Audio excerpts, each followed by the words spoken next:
Welcome to News Echoes. This wonderful day, new dawn in the United Kingdom as the new British Prime Minister has been appointed or selected, we should say. We have so many other issues that we have lined up for you, and I can only introduce my colleagues all over the world to you. We have in the studio our in-house researcher, Ambassador Nat Iyakwo from London.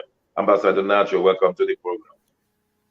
Good morning and welcome. Okay, we have in Italy, man, Mark Godwin. Mark in Milan, good morning. My hands are up, sir. Good morning, Dr. Shagun. It's good to see you from the other part of the world. I know you're in America. Where in America are you, sir? Where are you? Where are you in America? That's good you asked. I'm in a town called Nazareth. This Nazareth is not in Israel, but is in Pennsylvania. And 10 miles away from me is another town called Bethlehem. So that's where I am. Between Nazareth, I'm in Nazareth, but Bethlehem is just down the road. You would think I'm in Israel, but it's okay. We can broadcast from anywhere in the world. Yes, after said on that, the British Prime Minister has just been changed. Yeah. We have envisaged this for a long time. We knew Liz Truss was going to be finally selected by the Conservative Party members, and true indeed, she came as the new leader of the Conservative Party, and at the same time, British Prime Minister, the Queen has asked her to go and set up government, and she has indeed set up her new cabinet. A, an African for the first time has been the new Chancellor of the Exchequer. Never in history have we had that one. Kwesi, I'm sure we'll be hearing more of that. And also, a Nigerian descent, Kemi Bednock, has been made the Secretary International Trade Department. And so we see that the British government is being made up of people who have been working with them for a long time. But let me leave the story to you. Tell us, how did it all happen as Liz Truss became the British Prime Minister? By the way, she's bearing name with the Queen, so we have to be careful who is Elizabeth and who is the Queen and who is the Prime Minister. Yes, Ambassador Nat, tell us. Well, this is the second day of UK having a brand new Prime Minister Liz Truss, 47 years young, and most of her cabinet, Kwasi is 47, Kemi 45, or thereabout. But her prime ministership was almost known 2 weeks before the official announcement. It initially started with Sunak being the front runner, only to become the underdog.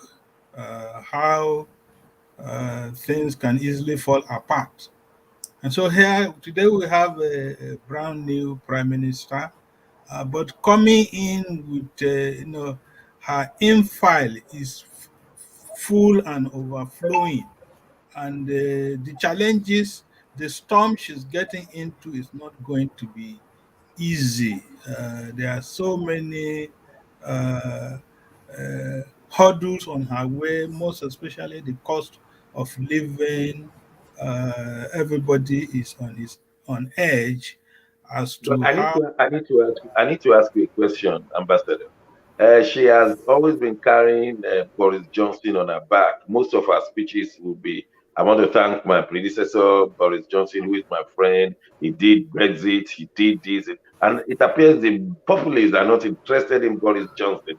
They don't want her to carry Boris Johnson on her back. Why is she always saying, Boris Johnson, my friend, we have did Brexit and all that? Why is she so attached to Boris Johnson? Well, because Boris Johnson was and is her huge backer. Boris Johnson put all he had left behind Liz Truss. He mobilized for her. The people the people in his cabinet, I mean, in former prime minister cabinet, Johnson made sure they campaigned for her. They were pushing her case. They were doing everything on earth to make sure Sunak doesn't even smell. Yes, and so at what point did Sunak became? At what point did he become the underdog? Because he was a front runner, like you say. What three, pushed him? three, 3 weeks ago, 3 weeks ago, and the undercurrent is racism, long and short. Nobody is even talking about that, but that is the major factor. Paki cannot be a prime minister in the No, you US. have to withdraw. You have to withdraw that word, please. This is live television. Okay, I withdraw that word. Okay, thank you. I don't have any other word. I withdraw that word. let me ask them in Europe. Mark Godwin, how did you copy the new British Prime Minister? Thank you very much, Dr. Shagu. Yes, excitement is going around the world globally. In Europe, they are sending their congratulatory message to the new Prime Minister, Liz Truss. But there are also some very hilarious remarks too. In France, they are calling her the iron weathercock. Iron weathercock. We've had Margaret Thatcher as the Iron Lady. Iron Lady, yes. She's been called Iron Weathercock. I don't know what that means, but the Europeans are taking it well. The French Prime Minister said he has sent his messages to her. Italy has also done the same. Germany has done the same. The German Chancellor Scholz said he hopes this will bring more partnership between the two blocs. She's going to be left with a lot of things to do. One of it is cementing the relationship between the English people and Europeans. And also, she has taken a stand early this morning, on the Ukraine issue. She said they are strongly behind Ukraine. And we've also had. So what does that mean in relation with Russia? What does that mean? Because I'm not aware that Putin has congratulated her.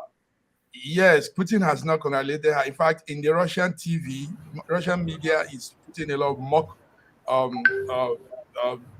some kind of jokes on her. Putting out funny statements. One Russia TV called her. They said they hope the Queen was able to recognize who she is, being that she's not very popular. Then we have our EU Commissioner, the President of the EU, Hussein the woman van der Leyen. She sent her message this morning also and said she looks to working with her, building constructive relationship. A lot of messages have been coming from different corners, even her close neighbor in Ireland. Take note that Ireland, Dublin is still under EU. And they also sent the message. Yes, we now have to work with this new prime minister. And okay, thank you. Thank you, sir. Thank you. I want to know how Africa has copied the new British prime minister. Osita, we know you're welcome to the program. We know that Britain plays a great role in Africa back from the days of history, and now with the new British prime minister. How do you copy from Africa? Thank you, and welcome to the US. God bless you while you're there. God bless America. God bless every visitor to North America. God bless you abundantly. Let me tell you one funny story. I called my cousin. Her name is Elizabeth. I said, now you're prime minister. He said, bros, what be that? I say, so you don't have that Liz Truss is now prime minister. He say, who is Liz Truss? So just like what my Godwin is saying, it's true that the people might not even know her. And I am not. Let me also say this. This might sound very funny. The way we are now in Nigeria, we don't care anymore. We really don't care anymore. Well, she's going to affect the economy of Nigeria one way or the other. Exactly. That's what I'm saying. That's what I was saying to my cousin. You guys don't care anymore because you are atrophied. You've lost the gravitas to talk international stuff because you are fighting to survive here in Nigeria. Let's open up our minds, because if things go well for Liz Truss, things will go well for Nigeria, depending on who is leading us. So yes, we know about her. We followed her stories and the things that she had done while he was in the foreign service. And I remember there was a time she represented women. So yes, we feel happy. Just that some people who don't know her don't know what to expect from her. So we are praying that when things come out right, and when the haze in local politics here settle down, we open up our minds again, to keep talking. She has made a Nigerian member of cabinet, Kemi Badenoch, and she's now a cabinet minister. She's no longer a junior minister. She's the secretary of international trade. I was so happy about that too. Yes, I was so very happy about that. Very happy about that, because that's the way we should go. Everywhere in the world, Nigerians have been recognized. So let's recognize ourselves at home too. That's the bell that is ringing now. All right, thank you, Ambassador. Things are not yet getting rosy between Britain and Russia. The Russians just don't appear to have recognized her premiership. And don't forget that she was banned from entering Russia along with Boris Johnson. Do you think she can manage to turn things around? But please put into consideration, Zelensky has congratulated her, and Zelensky has invited her to Ukraine, and she has said, yes, I'm coming. How is she going to handle this situation? Well, I think we don't expect the relationships between Russia and UK to improve almost immediately. It's going to take a long while, and more so when she is also saying, or she has made it known to the whole world, that she will just continue where Boris Johnson stopped, especially with UK support to Ukraine. And if you are coming to tell the whole world that this is your position, you can be sure that Russia will not take it kindly. And she has also recognized that Ukraine, the situation in Ukraine with Russia, is going to be a determining factor of her premiership, because the issue of the prices of gas, prices of food items, and so many other things are going to determine what happens in the UK. Yeah. You know what we will do? We will put a pause on the relations between Britain and Russia until Dr. Ibe will join us later in the program. I'm sure he will give us fresh understanding of what the Russians are thinking. But Ambassador Nat, let's go from one ministerialship to another presidency in Kenya. The Supreme Court gave its verdict yesterday on whether William Ruto should be upheld as the president of Kenya. It was a bit dramatic, a bit long, but tell us the outcome. Well, the outcome is the rule of law and democracy won the day. The Supreme Court initially, they were trying to go the technical judgment way, but the Supreme Court knew exactly what they were doing. They wanted to marshal all the grievances that were brought to them.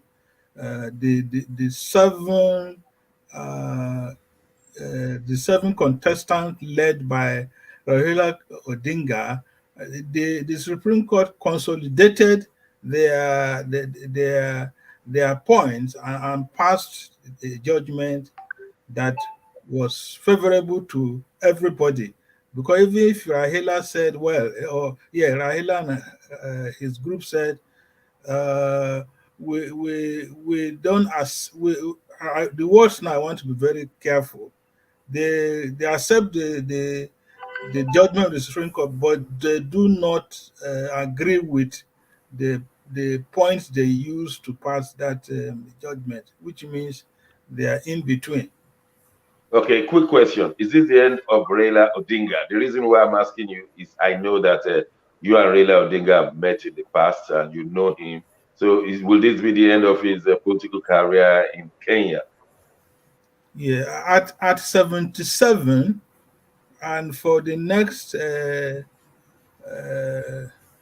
years or so, it's not likely, it's not, even if there is any election, it's not likely his political party will throw him up. So he might as well uh, get ready mentally for retirement from the active political scene in Kenya. Okay, thank you very much. Let me hop onto Mark in Milan. Mark, you've been following the Kenyan matter, and Raila Odinga has always been in the opposition, except when he was made prime minister. And the last time he contested with Kenyatta, the Americans had to come in to pacify him. The tribal politics in Africa still rules. The Kikuyus determine who become the president. Yes, somehow it still rules, Dr. Shago. Anyway, the Kenyan Supreme Court has ruled that William Ruto was properly elected and dismissed every other petition trying to annul that result, that election of August 9. I think Raila Odinga now has to keep quiet. I mean, he's still fuming, still bringing out allegations of massive fraud. But we have to also, at this point, follow the Supreme Court order. So we are looking forward to him being sworn in next week, the 55-year-old William Ruto to be sworn in as the country's 5th president. And that will mean a lot to Africa. Kenya is a great country. Kenya is a beautiful country in Africa. Kenya is one of the heritage of Africa. So having peace there matters. Let's take note that the son of Kenyatta, Uhuru, he has done his bit. He has improved the life of the people a little, even though GDP is very low. But I see a new Kenya arising. I see. Thank you very much. Yes, sir. Thank you. Thank you very much. Osita, I know you will have a lot to tell us on the foreign scene of Kenya. It appears the Kenyatta's era of 2 terms went on a mild note. No major catastrophe, but no major economic blessing, as it were. What do you think William Ruto is bringing to the table? I mean, Kenyatta just came and went. Obama went to visit him, and that was all. But we want action in Africa. Please, yes. Osita, open our eyes. My people, when I said, my local team, we were saying that Kenyatta had time for local politics, just local politics. But William Ruto, we are looking towards an expanded East Africa, because he is also he's also looking to increasing the what am I call the East African heritage of being in the center of the continent, so that they can go up, they can go sideways, they can go down. But the issue here now is being able to prioritize all the relationships that he has built and all the things that have been going for Kenya. the major thing there is the economy. For the number of years that Kenya served, he kept trying to settle disputes locally. These disputes, some of them were not even created by him, but he wanted everybody to become friends, to hug and shake hands and apologize. But that didn't help the economy, because all the way from Mombasa to to Kenya, major imports that came into Kenya in the last couple of years went to other countries, went to other landlocked countries like Uganda. So what we're looking forward to now is for our new man to spread his wings. Ruto can actually spread his wings and fly to any country of the world, because Kenya has that established good name for those relationships. Unless if he has any other agenda. But for now, what he must do and what he should do, we are saying to him, spread your wings and fly. Use all the goodwill that has been established through the years. Kenya has had just 4 presidents since independence, just 4 or 5. So why wouldn't they create? Yes, they have to create that privilege, use that privilege to turn around. Rwanda could do it. Kenya should be able to do it, and Uganda, can follow, because most of the things that Kenya has going for them is that none of their presidents have gone through war. Yes, just look at it, directly. Like I said, this is the privilege of a good economy. So they can make it happen. Although we have news, yes, of colonialism and the rest of them, but now is the time for them to go right. I have a question for you, quick one. Uganda is going to be one of the richest countries in the whole world because of the amount of gold that has just been discovered. And I know Museveni may not want to go. But how will William Ruto now handle a very rich neighboring country while none has been found in Kenya? Okay, let me answer this with an example that you know. How is Cotonou handle Nigeria? That's the question you ask. It's the same story. No, it's the same story. You see, this is an area that I've delved into in the last 12 years. Every rich mineral that greets Africa is poison. Wow. Every rich mineral. Yes. I'm not talking about feldstar or whatever. If you have uranium, if you have gold, if you have oil, you have anything that means well in the burrows of the earth, you are in trouble, because one thing must happen. You become attractive. When you become attractive, they make your neighbors your enemies. It is done with plan. Your neighbors become your enemies because they don't want you to look sideways. And when that happens, William Ruto is a very smart person. Knowing who Museveni is, having lived in his country too, myself, it is very clear that he will not want to. He won't be in a hurry to leave.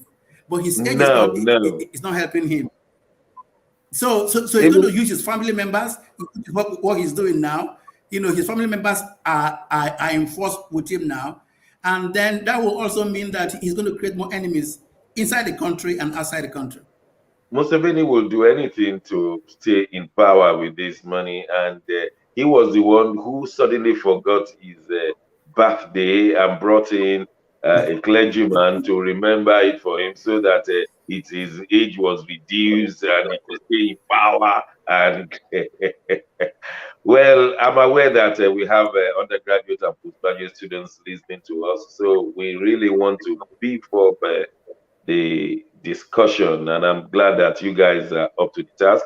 Ambassador Nat, still talking about university.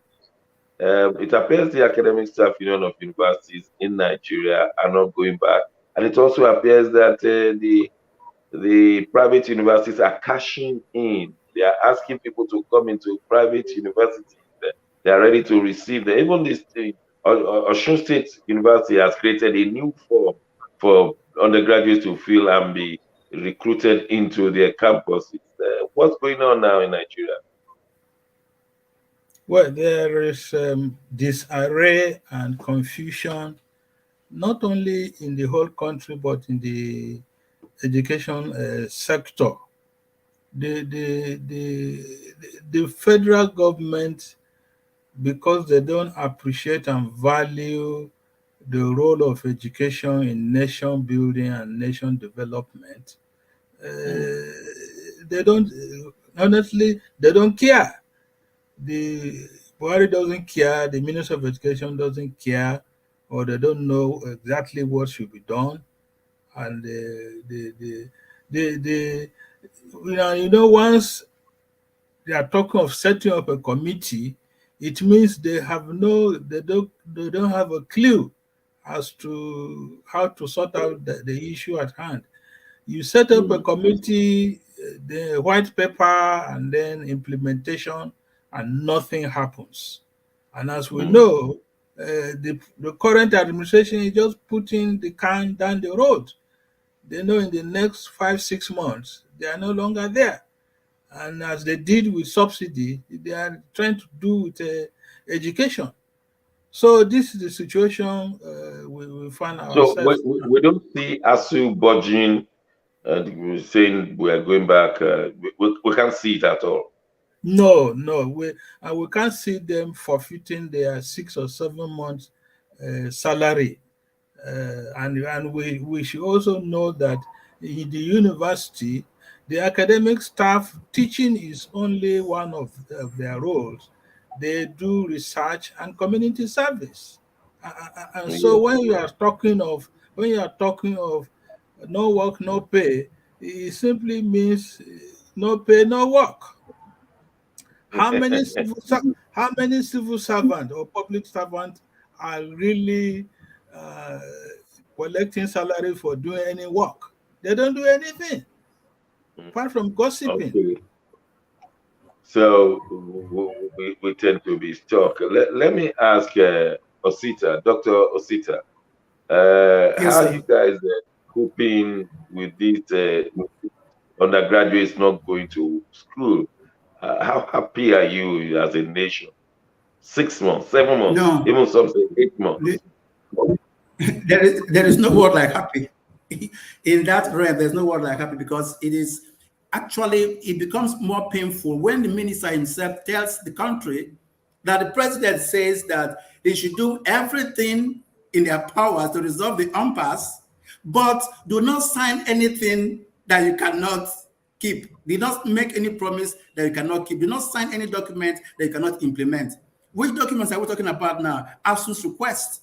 And ASUU's request, just like the ambassador said, is that we should be seen as Nigerians, given the hope that what we are doing will be sustainable, because if this continues, nobody will teach in Nigeria anymore. Nobody will teach in Nigeria anymore. We can actually expect teachers to end in the secondary school level. But if this ASUU thing continues like this, anybody who qualifies to teach will go elsewhere. They'll go to Europe. Somebody was telling me that he was going to the Gambia. There was a time the vice chancellor of the University of the Gambia is Nigerian, 4 deans from Nigeria, and all other lecturers. So this is that will happen soon. Cameroon is there. Any teacher from Nigeria who can be bilingual will go to the Cameroons. The ones who speak just French alone will go to Cotonou. They will go to Togo. So we are sad, we are unhappy, we are crying, we are begging. Our children are at home. Many things are happening. Many of them are getting pregnant, Dr. Johnson. Young girls. And you're asking me, what kind of country is this? Huh? Wow. Every time we talk about academic strike, government is arrogant about it. They are talking down on teachers. These are professors who made them. El-Rufai's son can afford to go on media and curse and curse professors who made his father. I don't know whether he's made himself yet. It doesn't make sense. It's very touchy. We are unhappy. Mark in Milan, you went through the Nigerian educational system, and they turned out many great people, doctors, engineers, lawyers, and all the professionals. But it appears that in another 5 years, we will not see such turnout.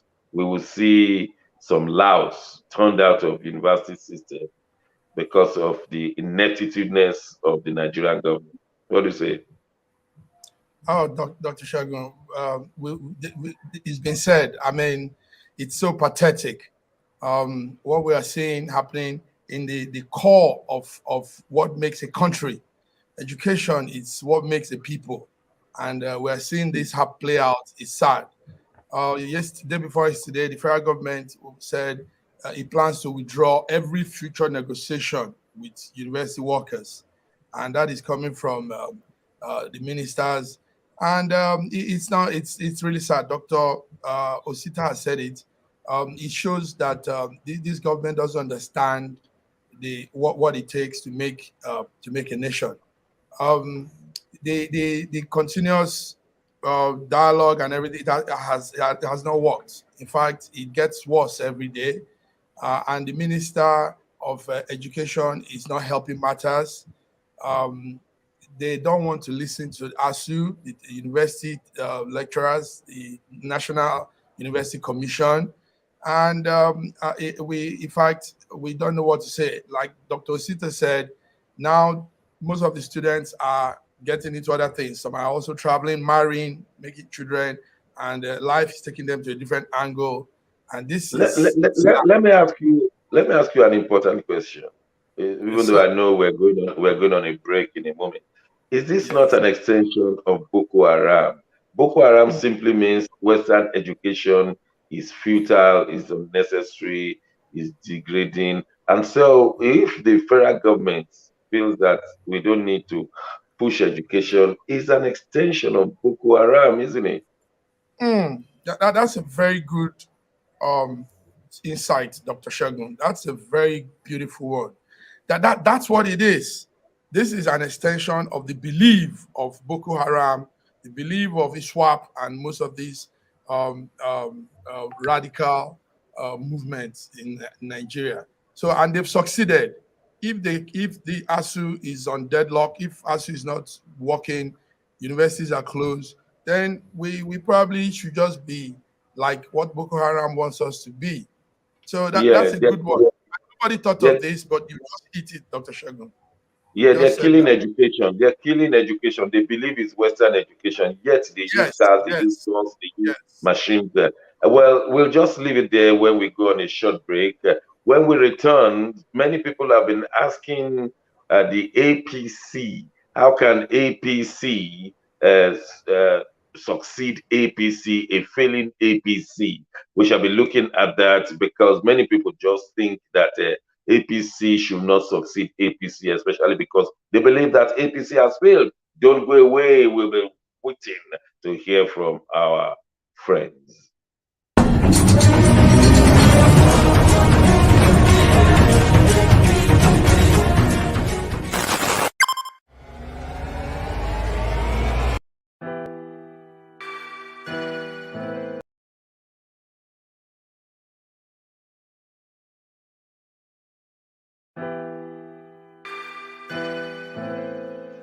Schengen Story magazine is an African international bi-monthly magazine based in Milan, Italy, and founded in 2016. The publication focuses on personalities, fashion, style, entrepreneurship, and culture for Africans.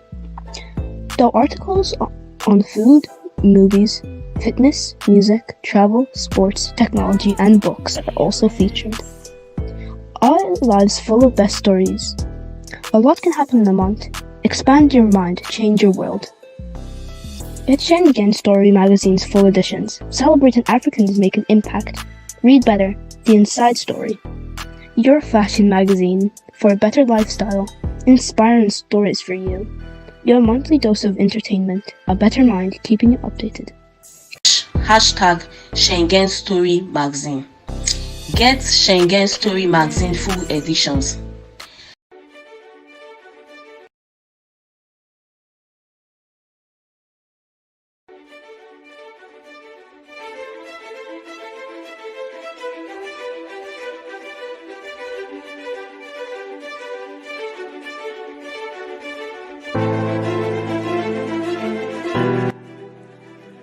Hi there, I'm Mary Keurig, and I am a businesswoman in the United States, but I'm also the Global Content Vice President for the Sub-Saharan Open University in Nigeria. I could not be prouder to work with Dr. Osita Anamika and his team on helping to create not just entrepreneurs and skill-based talent that will get out into the workforce and make a living for themselves, but also young leaders. And to that end, with this integrity-rich university environment that's accredited now, and it's just an amazing opportunity for anyone there of any age to jump on board and learn, we want to let you know about a new offering that we have. We have a global governance and diplomacy course now provided by a whole team of people that crosses several countries to put together these resources and lots of great information for those of you who might be on the path toward public service and diplomatic service, NGO leadership, that sort of thing. We hope that you will walk through this open door and enjoy.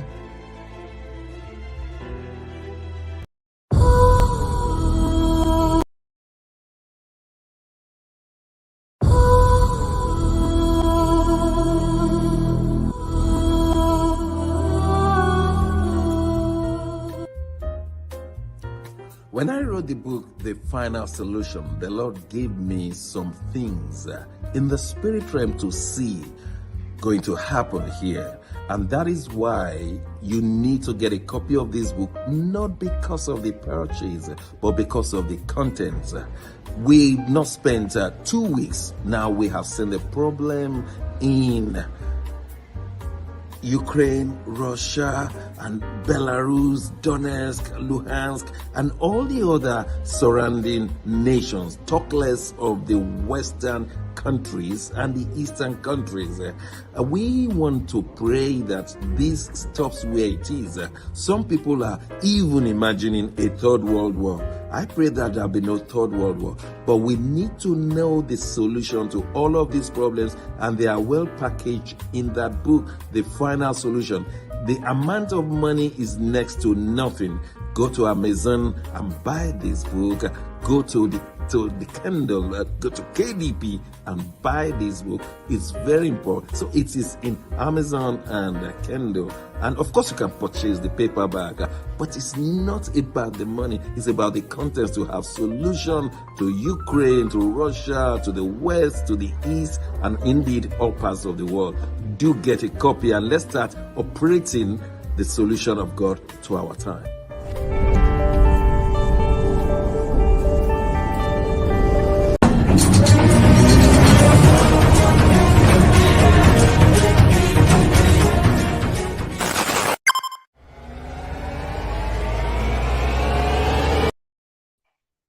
Thanks for staying with us at News Echoes. We want to go straight into the Nigerian politics. We know that in another few months there will be a presidential election come February 25, 2023. And it appears that most of the parties are not stable right now. Internal problems, external problems. And let's start with the APC, Ambassador Nat. The APC is having a problem. They said that people say that they don't believe that Tinubu from APC can really solve the Nigerian problems. And so we are having challenge with that. What's going on within the APC that is causing all this comatose? Well, the APC has had her fair share of political challenges, even as far back as 2015, 2019, and here we are today, 2022.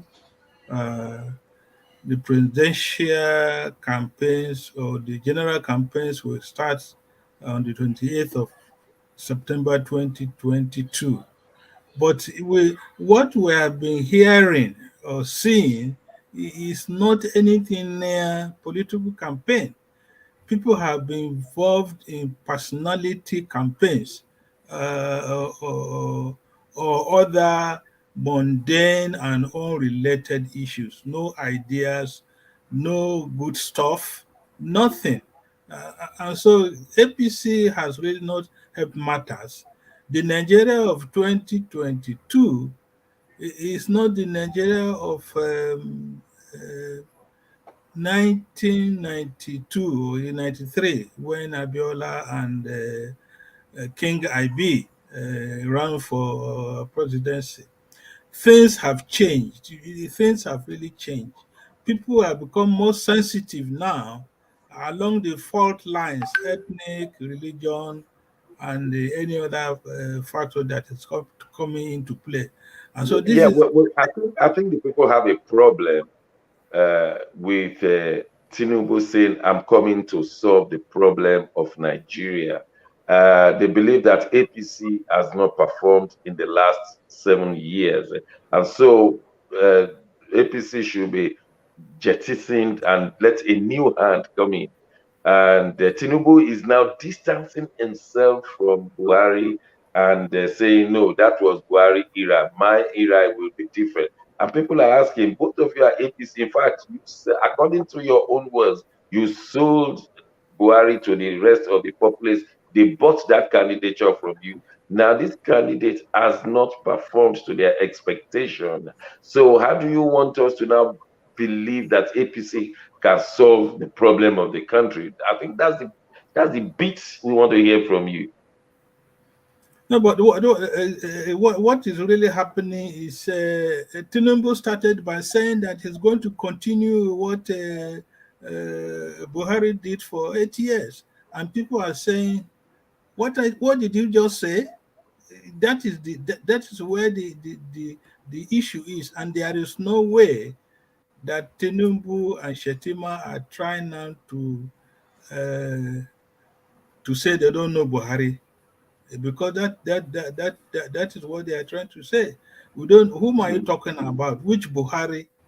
So that is where they are trying to be smart in half, and I don't think it's working for anybody.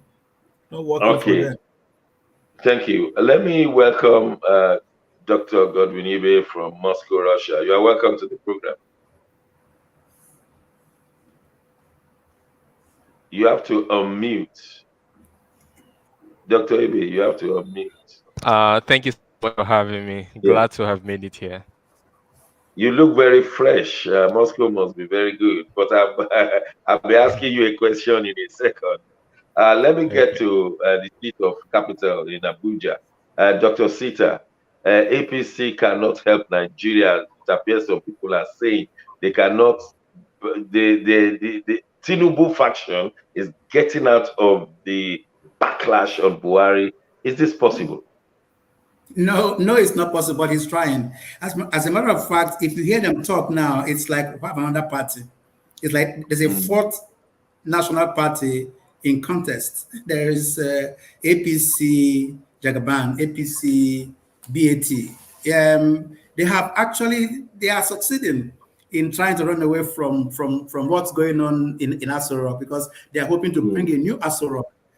But the truth about it, what Ambassador Nat just said is that whatever he does, whoever he becomes now, is not what Nigerians are asking for.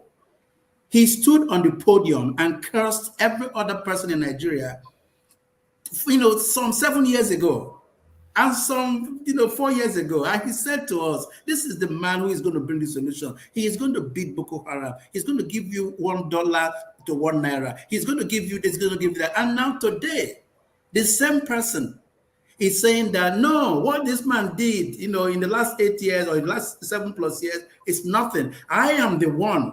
If you look up, I am the one who is it's my turn now to give you the best. It's not, Nigerians have gone beyond that. And the problem with that, this is the first time in all our lives that we've had months and months and months of campaign that has no issues at hand. Everything they're saying now is about the persons, about the people. Somebody is causing an article, somebody's causing BH, somebody's causing OB. This is not Nigeria that we're looking for.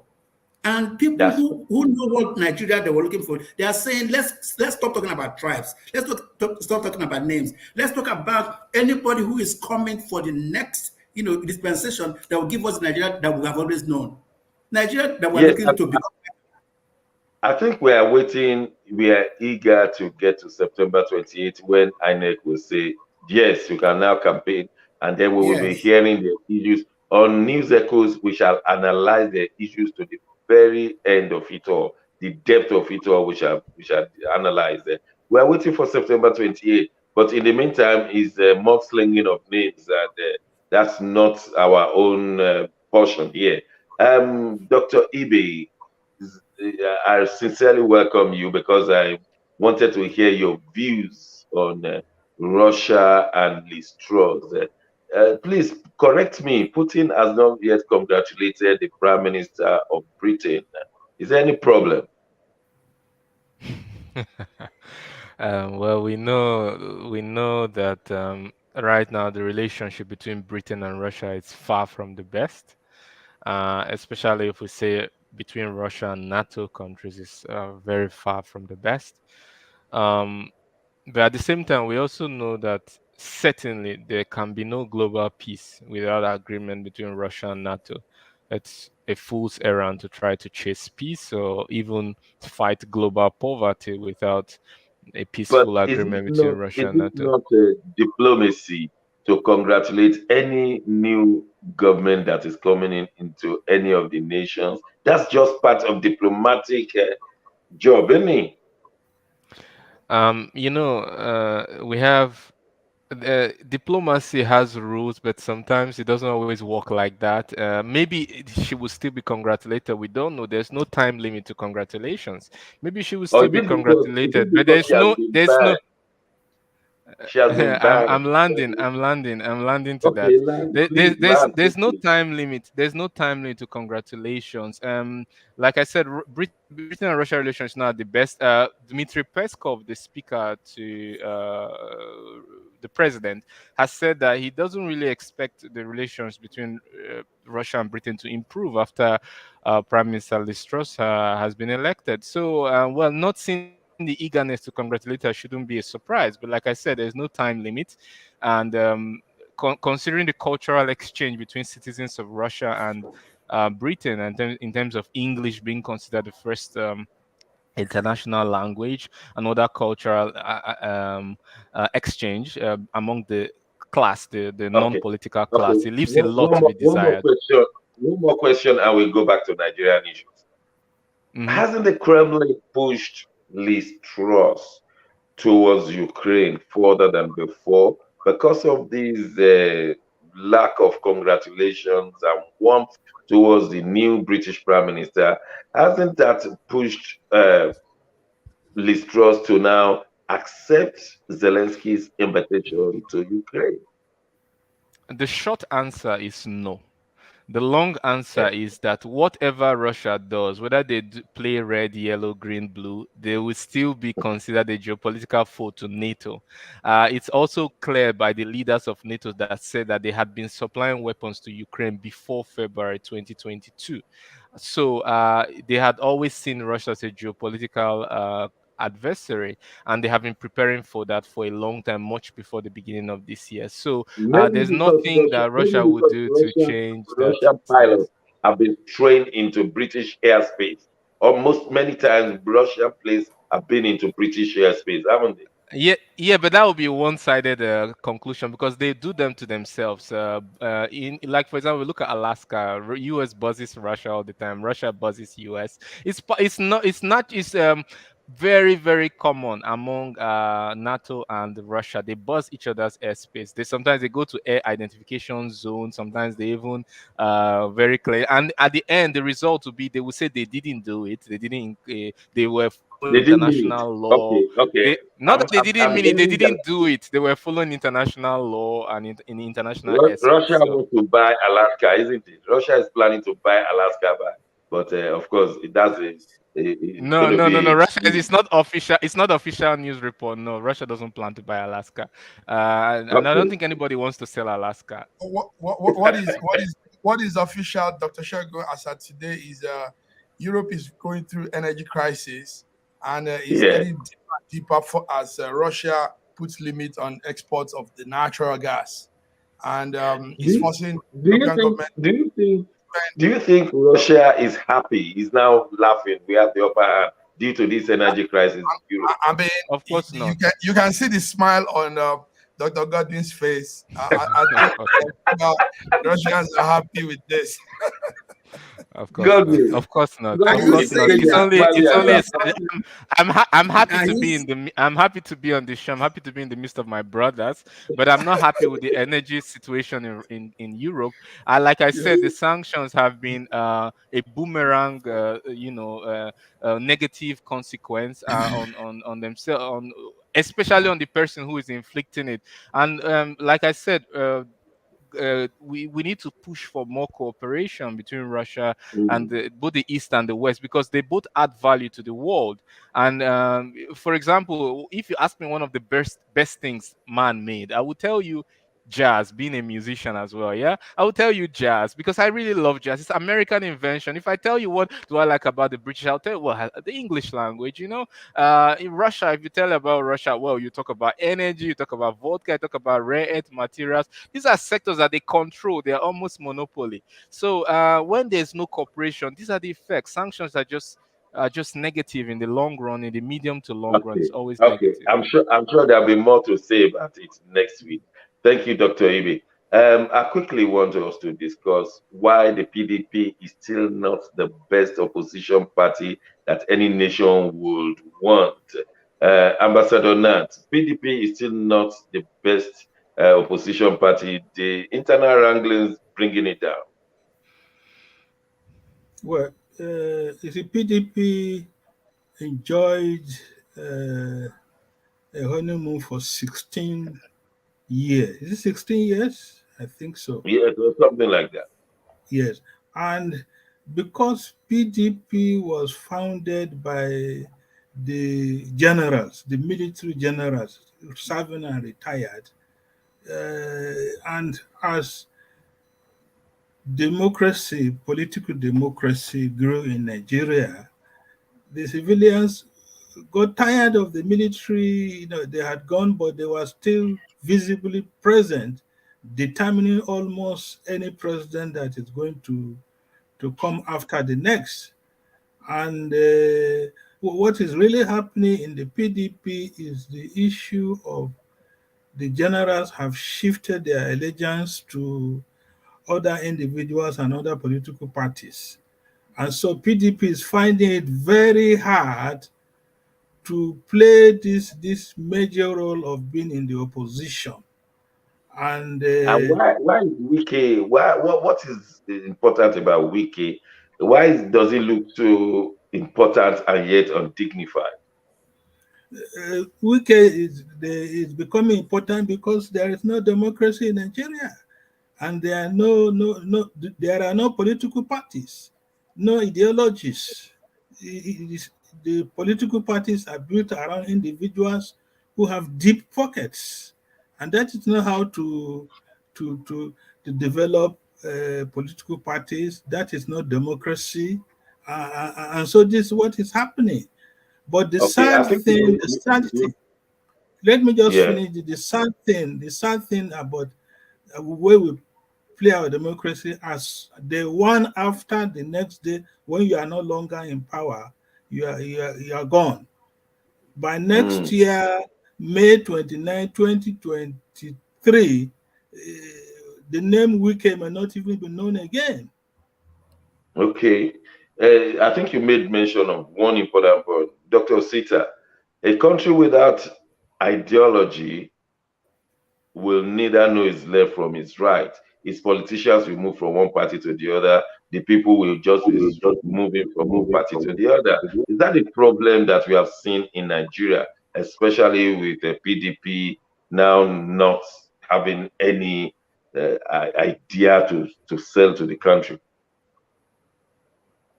Yeah, you also discover that politics has become an all-comers game. There used to be a time when we respected them.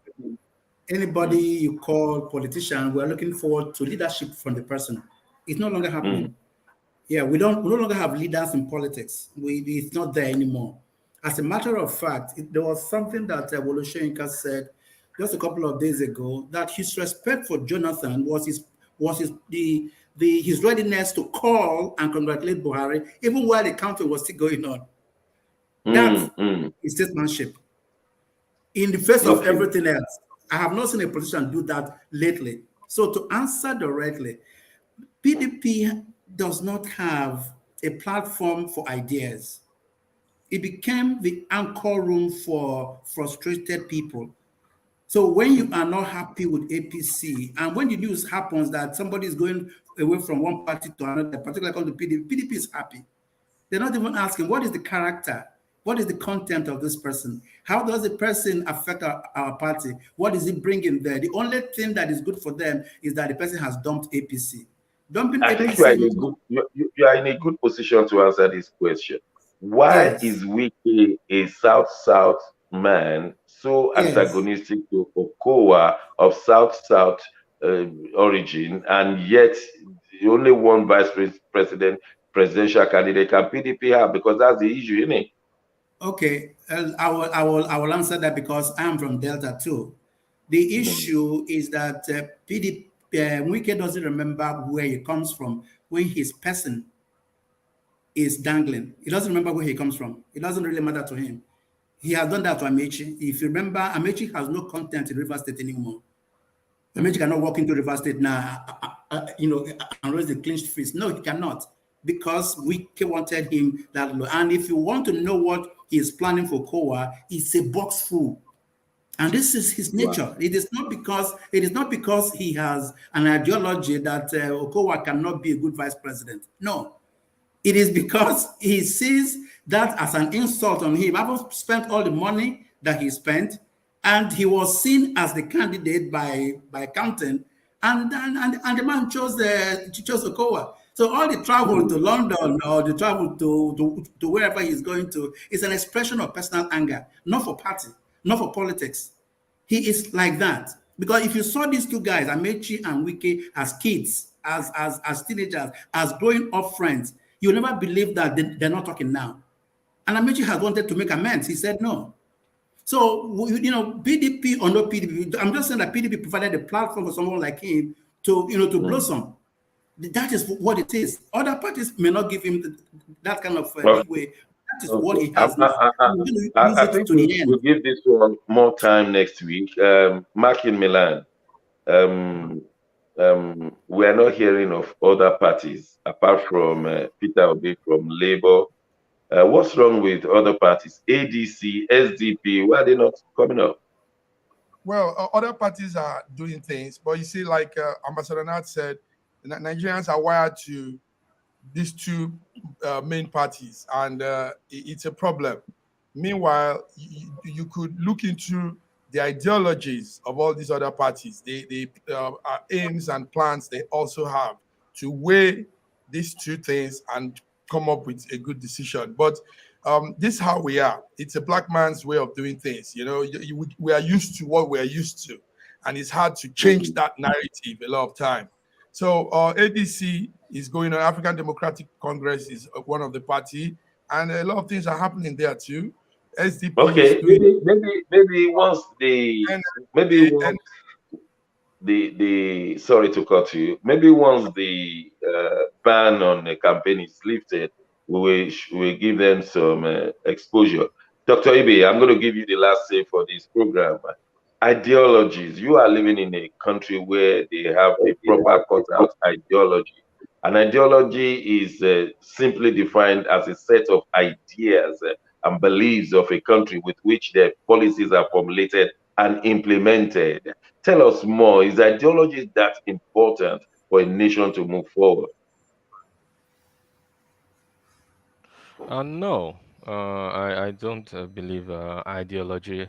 I believe that we have to objectively measure success. And when you look at Nigeria, you can objectively measure failure. In fact, the magic Mm. number for Nigeria is 40%. What do I mean by 40? 40? Sorry, the magic number is 40. What do I mean by that? If you look at unemployment, we have about 40% unemployed, the whole population. If you look about poverty, 40% of Nigerians live on less than $1 a day. Families, less than And 40% of when we say more than 40%, 40% that is or 80 more. million. It's a lot. 80 million. Yeah, Talk yeah, to yeah, us. yeah, Of yes. And course, and of course, I remember in the last program I told you there's nothing lower than $1. When they say $1, it means that's the bottom of the pit, because you cannot say $0 mathematically. So we have 80 million people living on less than $1 a day, 40%. You look at the government operation expenditure, they are spending about 7 trillion naira on recurrent expenditure from 17 trillion naira. That's also 40%, about 40%. You look about other objective metric infrastructure, there are no lights, roads, underground trains, clean water, even though we are located just close to the Atlantic Ocean. I think we need to do an extra meeting by next week on these issues because I'm aware that students, undergraduates and postgraduates are listening to us and taking down notes to improve their education quality. And the unfortunate thing is just we don't have the time right now because our television coverages will be ending any second from now. So it's my pleasure to thank you all. Ambassador Nat from East London, Dr. Sitani Emeka from the seat of capital Nigeria. Thank you very much. Dr. Godwin B. Russia. Well, thank you very much. And Maki Milan, thank you very much. And the crew in Milan, thank you for giving us this platform. Until next Wednesday, when we bring you the latest all over the globe, it's my pleasure to say God bless you all. Bye-bye. Bless you too. Bye.